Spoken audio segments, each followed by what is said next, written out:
Pluma atómica. ¿Atómica? No se tira ni gotea, pero huele a rayos. ¿Por qué? ¿Puede estallar como la bomba atómica? ¡Puede! ¡Todos al suelo va a estallar!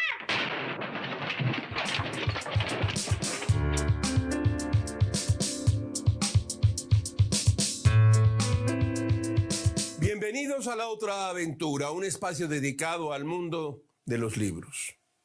El poeta austriaco Rainer Maria Rilke dijo que la única patria que tiene el hombre es su infancia. En el inicio de nuestras vidas se definen los rasgos que más tarde habrán de convertirnos en nosotros mismos, y la literatura es quizá el medio más fidedigno que tenemos para recordarla, para traer de vuelta los días en que la vida era un juego perpetuo, en el que no existía la muerte. Evocar aquellos días mitológicos donde un perro es un león y un árbol un gigante maldito es uno de los rasgos más antiguos de la literatura. El día de hoy hablaremos precisamente de eso, de infancia, de sueños, de literatura. Volveremos al recreo con autores que construyeron con las letras al niño que fueron. Pues, como dijo Graham Greene, siempre hay un momento en la infancia en el que se abre una puerta y se deja entrar al futuro. Les recuerdo que fue Adolfo Bioy Casares quien escribió que leer era la otra aventura y que la primera era, usted lo sabe, la vida misma. Estamos pues en la otra aventura.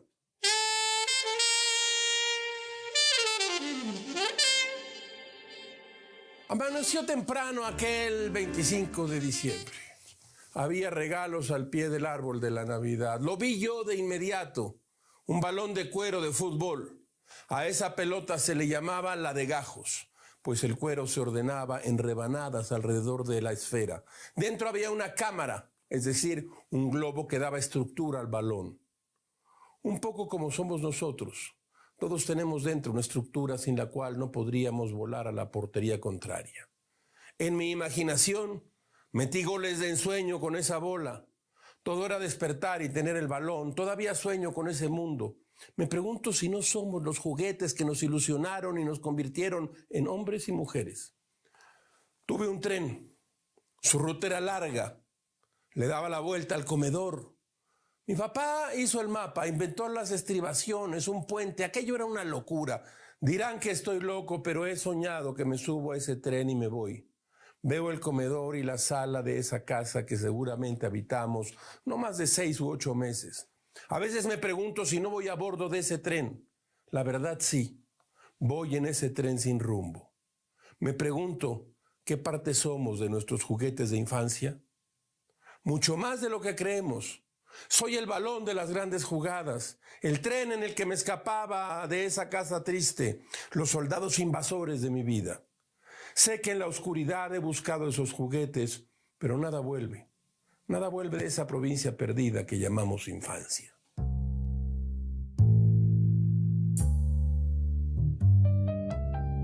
Sobre la infancia, la educación y la cultura. Matar a un ruiseñor de Harper Lee. Yo tengo esta edición de Z, que se desprende de la película. Esta novela se convirtió desde su publicación en un texto fundamental para entender los conflictos raciales de Estados Unidos. Narrada por la niña de 9 años, Scout Fitch, la novela de Harper Lee fue durante décadas una pieza imprescindible en el ámbito de la formación adolescente de los niños que pasan a otra vida. En 2017, matar a un ruiseñor fue prohibida en algunas escuelas del estado de Mississippi por su lenguaje incómodo. Las juntas de padres que abogaron por el veto de la novela aseveraron que algunas frases de este libro que tengo aquí son ofensivas para las personas afroamericanas, los negros. La trama de la novela, le cuento, parte de un conflicto ético. El abogado Atticus Finch, padre de la narradora, está a cargo de la defensa de Tom Robinson, un hombre negro acusado de violar a una mujer blanca. Debido a la situación de su padre, Scout se encuentra con las leyes no escritas de la cultura, con los límites éticos y morales que, en el caso particular de una sociedad racista, producen el desprecio y la burla hacia su familiar. Matar a un ruiseñor Es un ejemplo perfecto de narrativa sobre la carga social en el pensamiento de los individuos y el funcionamiento de los procesos culturales. De los procesos culturales que tienen que ver con la infancia. Matar a un ruiseñor es una narración sobre el inevitable enfrentamiento de los niños con los aspectos injustos, sórdidos y desagradables de la sociedad, más que una brújula moral sobre lo que pueden o no pueden procesar las mentes infantiles. Matar a un ruiseñor es una novela para entender los conflictos ineludibles de la educación y la cultura. Una de las autoras que nunca dejó de volver a la infancia para tramar su literatura fue Carson McCullers. En sus novelas y sus cuentos reinan la soledad infantil, los primeros amores, las grandes decepciones y una profunda desconfianza por el mundo adulto. Sus cuentos, Soccer, El aliento del cielo o ¿Quién ha visto el viento?, son capaces de regresarnos en tan solo unas páginas a la crueldad de que son capaces los niños, a la tragedia que significaba el abandono y el amor ciego que se tiene por el mejor amigo.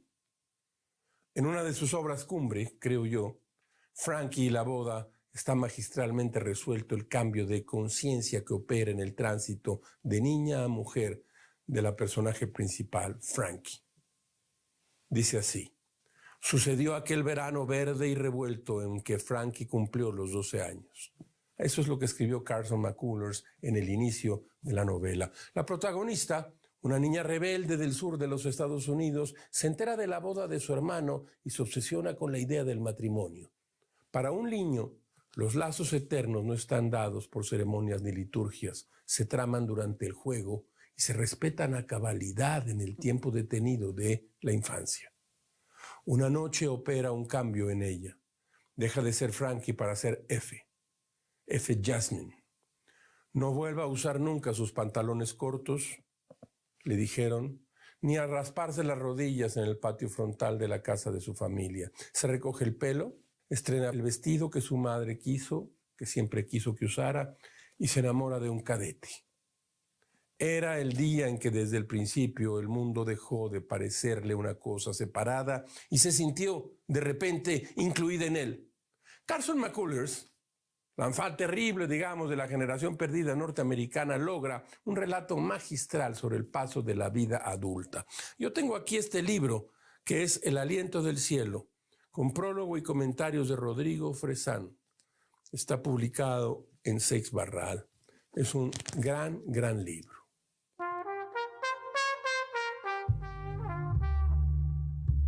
Otra escritora que se sumergió en sus recuerdos para inventar la niña que había sido es Amélie Nothomb. El nacimiento del amor es quizá uno de los misterios más grandes de la infancia, usted lo sabe. Los niños aman a sus padres, las niñas del mismo modo a sus protectores, porque la existencia de los padres les confirma que ellos son el centro del universo. El desplazamiento del amor hacia otros es quizá la mayor de las tragedias de la existencia humana. ¿A qué edad sucede?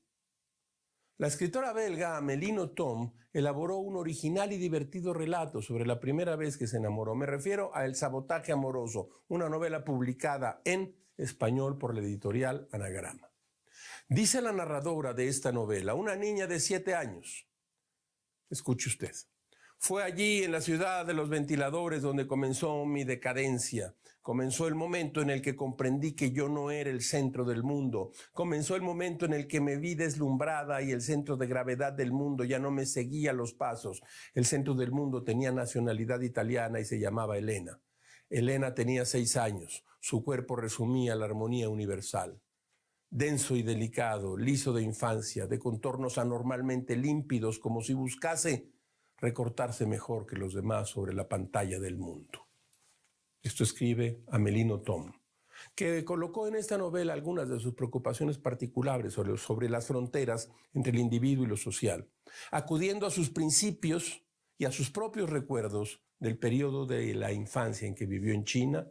Nothomb reflexiona sobre el proceso de formación de un pensamiento propio, sobre la toma de conciencia del propio cuerpo y otras sensaciones que surgen en la infancia y tienden a obviarse una vez que el mundo de los adultos entra en nuestra cabeza.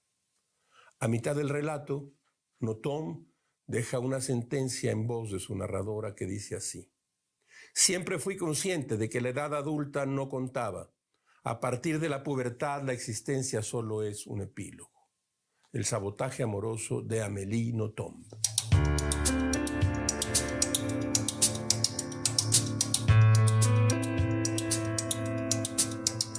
Ricardo Garibay escribió que en la casa de la infancia brota el sentido de la vida.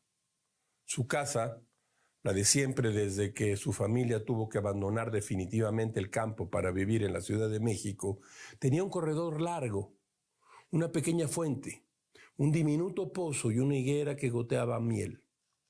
Al recordar la casa de su infancia, Ricardo Garibay pensaba lo siguiente: escuche usted, ¿por qué el dolor pervive y la felicidad languidece? ¿Por qué el dolor se queda intacto, envuelto en la emoción en que sucedió por primera vez?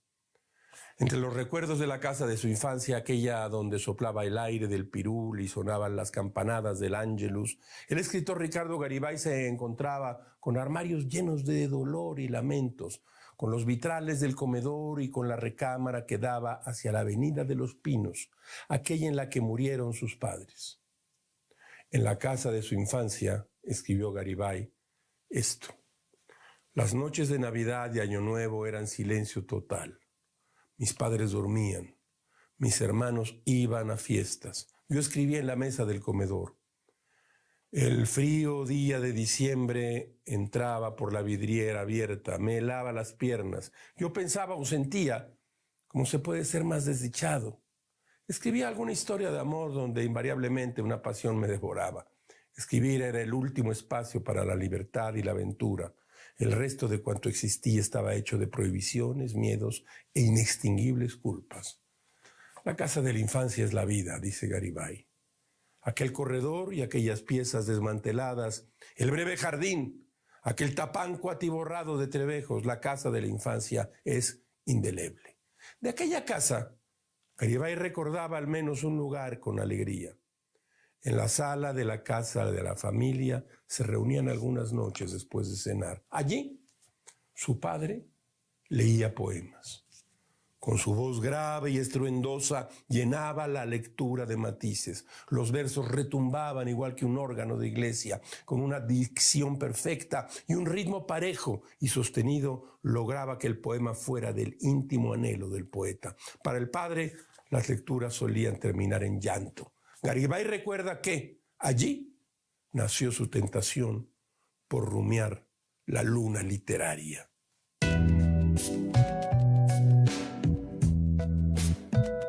La escritora danesa Jane Taylor escribió un hermoso relato sobre los días infantiles. Nada, una novela donde los niños se descubren a sí mismos y se arrojan al mundo adulto.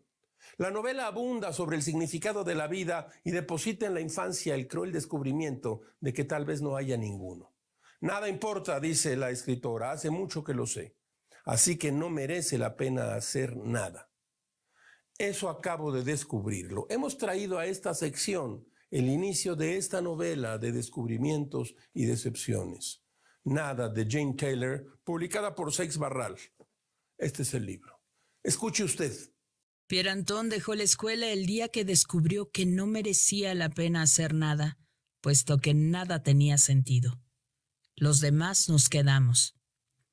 Y a pesar de que el profesor se apresuró a borrar toda huella de él, tanto en la clase como en nuestras mentes, algo suyo permaneció en nosotros. Quizá por eso pasó lo que pasó. Era la segunda semana de agosto. El fuerte sol hacía que nos sintiéramos holgazanes e irritables. El asfalto se pegaba a las suelas de goma de nuestras playeras, y las peras y las manzanas de puro maduras eran propicias a la mano para usar como misiles. No mirábamos ni a derecha ni a izquierda. Era el primer día de escuela tras las vacaciones de verano. La clase olía a productos de limpieza y a vacío prolongado. Las ventanas nos devolvían reflejos de imágenes nítidas y deslumbrantes, y no se veía rastro del polvo de tiza en la pizarra. Los pupitres se hallaban colocados de 2 en 2 en filas rectas como pasillos de hospital, tal y como solo podía ocurrir ese único día del año. Clase de séptimo A. encontramos nuestro sitio sin que nos apeteciera zarandear la familiaridad de ese orden. Con el tiempo vienen los remedios, viene el desbarajuste. Pero hoy no. Skildsen nos dio la bienvenida con la misma ocurrencia de cada año. «Alégrense de este día, jovencitos», dijo. «No existiría lo que llamamos vacaciones si no existiera lo que llamamos escuela». Nos reímos, no porque la ocurrencia fuera divertida, sino por la forma de decirlo. Entonces fue cuando Pierre Anton se levantó y dijo: «Nada importa, hace mucho que lo sé, así que no merece la pena hacer nada. Eso acabo de descubrirlo». Con entera tranquilidad se agachó, recogió sus cosas que precisamente acababa de sacar y las volvió a meter en la mochila. Se despidió con una inclinación de cabeza, acompañada con un gesto de «todo me da igual», y abandonó la clase sin cerrar la puerta tras él.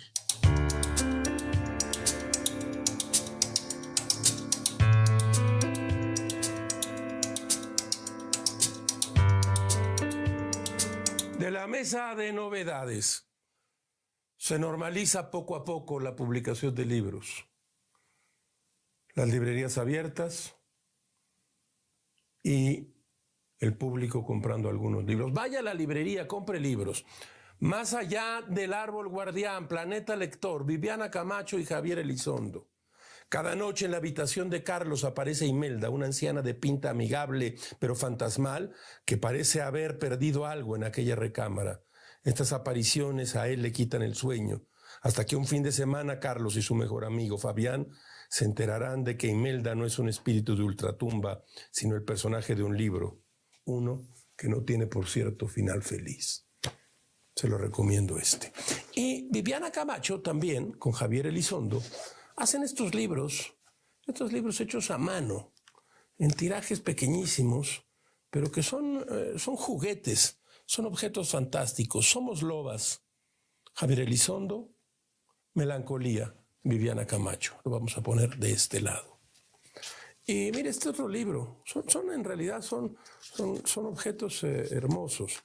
Este es simplemente un libro que tiene usted y que lo llenará porque es una libreta de hojas verdes.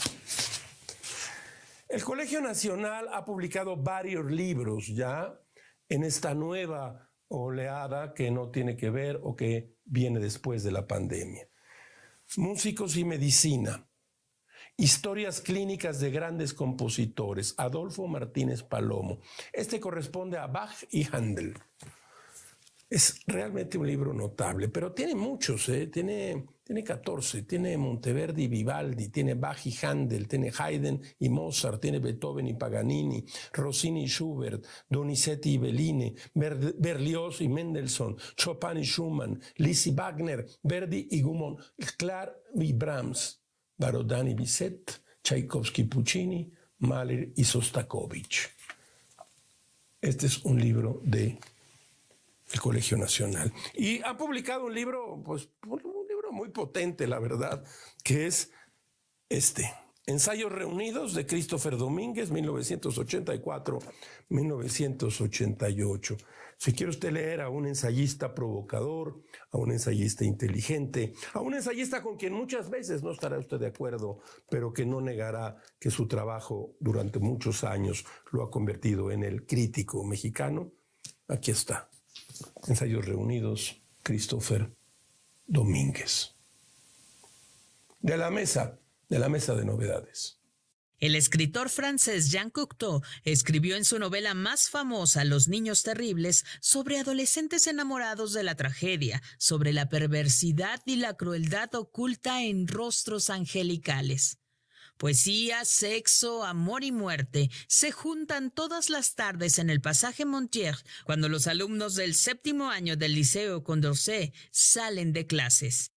Escribe Cocteau: los alumnos habían elegido ese pasaje como su cuartel general, una especie de plaza medieval, una corte de amor, de juegos, de milagros, de mercado de sellos y canicas, de garito donde el tribunal juzga a los culpables y los ejecuta, donde se traman con antelación esas bromas que luego aparecen en clase y cuyos preparativos sorprenden a los profesores, pues los chicos de séptimo son terribles. En la literatura mexicana existe una muy nutrida tradición de relatos sobre la infancia y la adolescencia, probablemente inaugurada por Amado Nervo con El Bachiller. Relato clasiquísimo, diría yo, del nacimiento de un poeta. Las novelas infantiles y cuentos sobre el universo cerrado de los niños han proliferado en nuestras letras con grandes referentes. Pensemos en la muy célebre Batallas en el Desierto. Mire, yo aquí tengo mi edición. Yo no sé cuál tenga usted. Déjeme ver el año. Se publicó en 1981 este libro. Vamos a ver. Sí, en 81. Un relato que se grabó en la idiosincrasia mexicana con ese niño que se enamora de su maestra. Empezando con un me acuerdo, no me acuerdo. ¿Qué año era aquel? Pacheco volcó sus recuerdos sobre la máquina de escribir y dio forma a un niño que fuimos todos. El tono melancólico del relato termina con la frase lapidaria, recordada por todos nosotros porque este libro ha sido un clásico. Se acabó esa ciudad, terminó aquel país, no hay memoria del México de aquellos años, y a nadie le importa. De ese horror, ¿quién puede tener nostalgia? Pacheco, José Emilio Pacheco, recurrió frecuentemente a la infancia para descubrir los secretos de la vida. Un libro extraordinario sobre cómo aparece el amor en la vida como una piedra inamovible es El principio del placer. Yo lo tengo reunido ahora y si no lo tiene usted debe comprarlo en Editorial Era de algún tiempo a esta parte, Relatos reunidos de José Emilio Pacheco. A través del diario de un niño casi adolescente, Pacheco cuenta la sorpresa del primer amor, la dureza de los códigos infantiles en que se traman los primeros años de la vida y el descubrimiento del poder de la literatura. Escribe en su diario el protagonista. Escribir tiene su encanto. Me asombra ver cómo las letras, al unirse, forman palabras y salen cosas que no pensábamos decir. Además, lo que no se escribe se olvida. Reto a cualquiera a decirme día por día qué hizo el día anterior. Otro clásico mexicano de la infancia, aquí lo tengo y acaba de salir. Es un libro extraordinario, mire qué bonito libro hizo Era.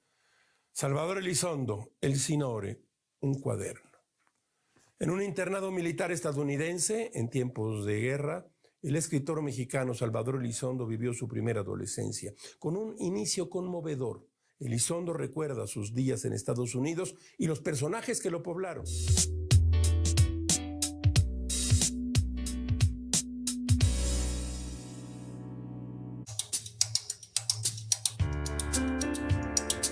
Escribe Salvador Elizondo, escuche usted. Estoy soñando que escribo este relato. Las imágenes se suceden y giran a mi alrededor en un torbellino vertiginoso. Me veo escribiendo en el cuaderno como si estuviera encerrado en un paréntesis dentro del sueño, en el centro inmóvil de un vórtice de figuras que me son a la vez familiares y desconocidas, que emergen de la niebla, se manifiestan un instante, circulan, hablan, gesticulan, luego se quedan quietas como fotografías antes de perderse en el abismo de la noche, abrumadas por la avalancha del olvido y sumirse en la quietud inquietante de las aguas del lago.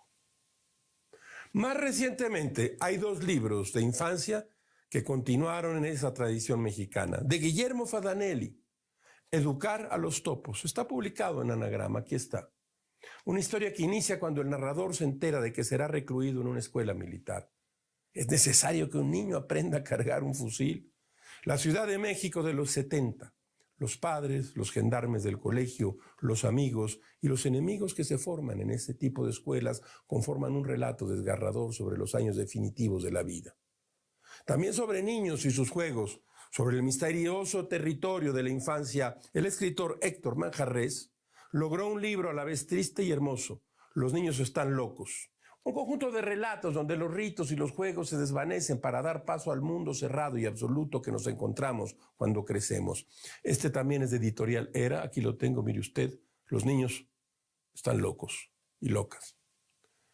Seguirá aumentando en nuestras letras el número de libros dedicados a la infancia, pues como dijo Ernst Junger, todos ustedes conocen la profunda melancolía que nos sobrecoge al recordar los tiempos felices. Esos tiempos que se han alejado para no volver más, y estamos más implacablemente separados de ellos que por cualquier distancia. Y las imágenes de la vida son más seductoras todavía, vistas en el reflejo que nos dejan, y pensamos en ellas como en el cuerpo de una amada difunta que reposa bajo tierra y que de pronto se nos apareciera como un luminoso espejismo. La infancia.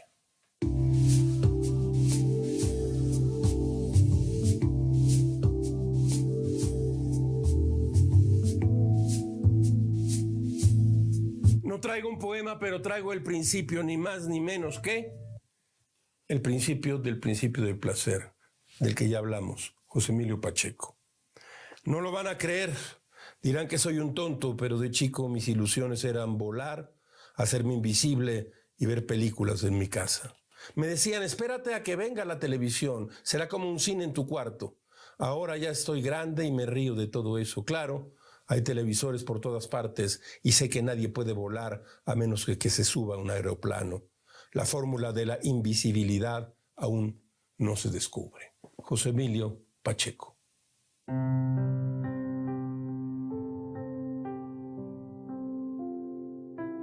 Como todas las semanas, usted encontrará aquí un espacio para la felicidad de las frases célebres. Escuche esta. El pasado es un país extranjero, allí se hacen las cosas de otra forma. Hartley. Hemos llegado al final de esta emisión y esta aventura. Soy Rafael Pérez Gay y los espero aquí la próxima semana. Abres una puerta y detrás de ella aparece un mundo. Eso es un libro.